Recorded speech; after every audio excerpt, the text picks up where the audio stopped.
Hi, my name is Kevin Boyle, and I am the author of Hit It With a Bigger Hammer. In my last video, I discussed my proposal to the International Cricket Council to prevent match fixing. I knew that security management would prevail, but I was happy that the New Zealand Cricket CEO Christopher Doig had seen its merit as a viable alternative solution and had tabled it at the ICC meeting in London. If nothing else, I thought my alternative solution would provide the ICC with a comparative case study alongside the best practice, which I predicted would fail. However, when I re-proposed my solution to the ICC 10 years later, after the Pakistan spot fixing scandal, too much water had gone under the bridge. The new administrators were now unaware of my original proposal, and security management was well entrenched in the ICC. Too much financial and emotional investment had been expended, and the ICC would not now consider change. This was disappointing, because after repeated, ongoing match fixing, even the ex-CEO of the security division admitted that the players' inclusion was integral to preventing the match fixing, and this had not been achieved. This was an unwitting endorsement of my solution and an equally unwitting criticism of his best practice. He blamed the ICC for not achieving the players' involvement, when it was his policing ideology that obstructed this. His comments demonstrated his complete ignorance of this. Whereas the existing best practice mistrusts, excludes and criminalizes the players, my solution includes and protects them. Ultimately, it will be for the players themselves to decide, and my book, Hit It With a Bigger Hammer, together with these series of videos, will provide the players with this knowledge that they are currently unaware of. And they are unaware because even though my proposal to the ICC failed, Christopher Doig, the New Zealand Cricket CEO at the time, decided after the ICC meeting in London that he would adopt my solution in the New Zealand cricket team. And if successful there, he would re-propose it to the ICC. But this process was eventually scuttled by a consultant to the New Zealand team who had his own agenda and his own solution to the match-fixing problem. With the support of the captain of the team, he was able to usurp the authority of the CEO and stop the solution from being presented to the New Zealand team. Christopher Doig had returned to New Zealand from the ICC meeting in London via Australia, where he also attended a symposium of Australasian sports to discuss the recent increase in corruptive behaviour in sport. My alternative solution had been well received by the ICC meeting in London, and unbeknown to me, Chris Doig also tabled it at this symposium, where it was also well received. After advising the symposium that he intended to install it in the New Zealand cricket team on his return to New Zealand, the symposium agreed to monitor it for future consideration. As I have previously mentioned, the best practice security management had not yet been fully immersed into sport. And this symposium of all Australasian sporting bodies was looking to the ICC for direction in light of its recent match-fixing problem and was now considering the merits of my solution. Chris Doig informed me of this on his return to New Zealand, and he flew me to Christchurch to discuss how we should proceed. He had a reputation of being an inspirational and innovative administrator, a mover and a shaker. I experienced all of this during our day-long meeting, in which he confirmed for me a meeting the following week in Melbourne with the upcoming chairman of the ICC, Malcolm Speed. And he also confirmed an address to the New Zealand cricket team in Brisbane, where it was preparing for its upcoming tour of South Africa.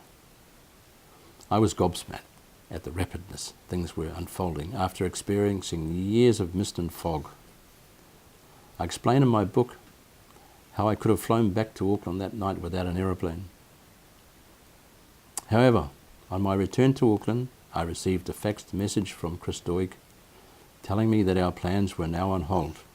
He explained that after our meeting, Gilbert Enoka, the New Zealand team sports psychologist, had called into his office and he had explained my proposal and our plans to him. Gilbert Enoka cautioned him to make haste slowly, that he had introduced protocols into the New Zealand team to address match fixing, and he cited Stephen Fleming reporting an approach by a match fixer the previous year using those protocols. I phoned Chris Doig immediately and asked if those protocols had been proposed to the ICC to prevent the match fixing in international cricket, and did they address the underlying failings of the best practice security management. He explained that Gilbert Enoka was a close friend and confidant of Stephen Fleming, the captain of the team, and that he wanted to discuss it with him prior to confirming our arrangements. He said he was confident our plans would still go ahead after he had spoken with Stephen Fleming, but I was not so sure. Gilbert Enoka called me the following day to tell me he did not want me to go to Brisbane to address the New Zealand team. He said he had discussed my proposal with Stephen Fleming, and he did not think New Zealand cricket needed to go to the depth and degree I was proposing. He further explained that match fixing was transparent and that the protocols he had installed in the New Zealand team had resulted in Stephen Fleming reporting an approach by a match fixer in England the previous year. He said, however, that he would present my proposal to the New Zealand team himself and advise me of the outcome in due course. I tried to debate his dissent and also the nonsense of his presenting my proposal to the team, particularly given his prejudiced opposing views. He would not listen, and he refused to meet with me to discuss it further. He told me he had already briefed Chris Doig, who had agreed with his plans, and he later called me in transit from South Africa to reiterate his views and intentions. I was surprised and bitterly disappointed that Gilbert Enoka, a consultant to the New Zealand team, could alter the intention of the CEO of New Zealand Cricket. I knew my proposal was dead in the water, and I did not hear from Gilbert Enoka again. I had to contact Chris Doig when the team returned from South Africa to hear the result. He apologised that I had not been contacted, and he confirmed that Stephen Fleming and the team did not want to adopt my proposal. I discussed these events more fully in my book, but to summarise it here, it came down to Gilbert Enoka's self-interest and his mistaken belief that he had the answer to the match-fixing problem. He did not want outside interference.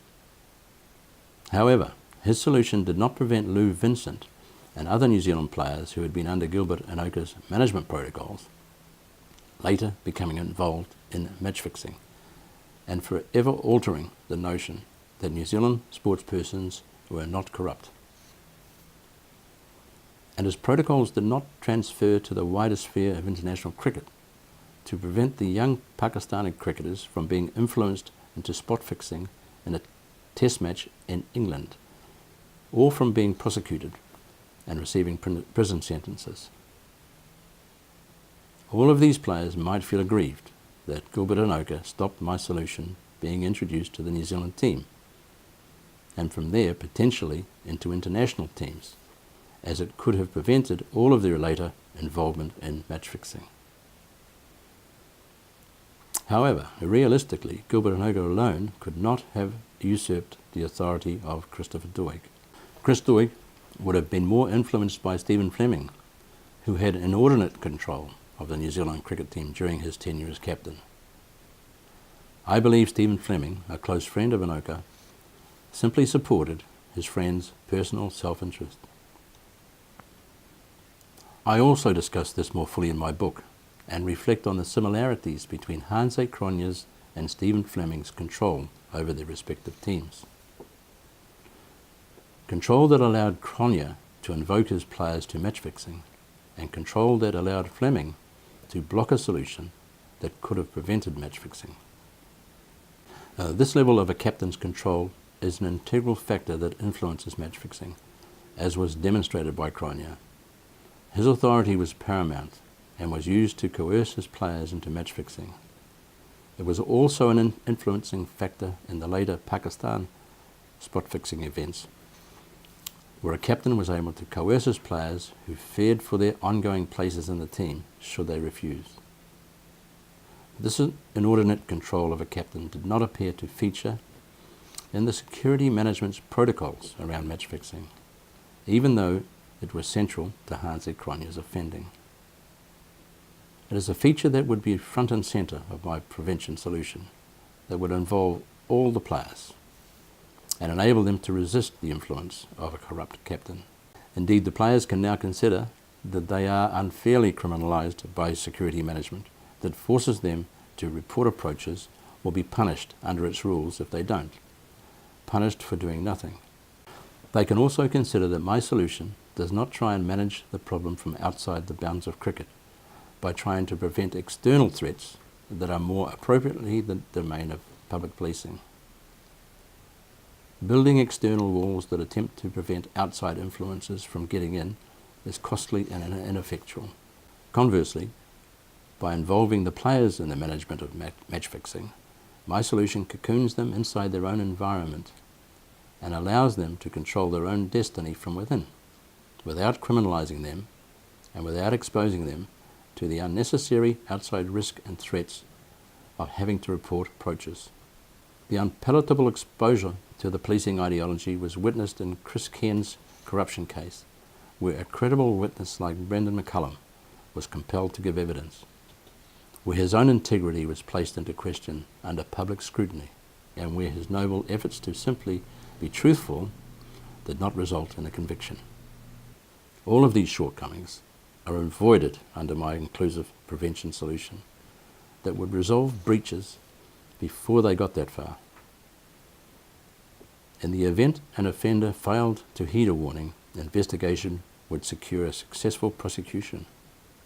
I seem to be expounding the same message over and over again, that it is a simple solution that can be easily adopted prior to the need for prosecution. I hope these videos and my book, Hit It With a Bigger Hammer, can present it in such a way that will compel change. The message is focused on the coalface of organisations, where the players and athletes and employers reside, the coalface where risk and threat emanate, and from where both can be better managed. It is also aimed at the administrators and managers in sport and commerce who might now be better informed by my book and videos, and better understand how they have been unwittingly let down by the best practice. I understand cricket's position, where it has invested multi-millions of dollars in the best practice, and where it has thereby committed itself to the method. However, this cannot hide the fact that it is simply not working. And at very little cost, it can cut its existing costs to achieve better and more optimal prevention outcomes.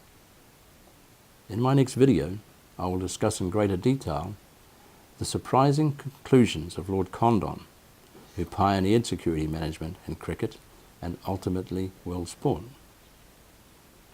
Conclusions that now acknowledge the critical elements of my solution, without joining the dots, to truly understand the true cause and effect. They will have you scratching your head as to how such failure perpetuates as a best practice, and surprisingly, what contingent liability might now be attached to employing it, knowing it fails to prevent. This might be an unintended, significant outcome of Lord Condon's conclusions and recommendations to hit match fixing with an even bigger hammer. We'll talk again then.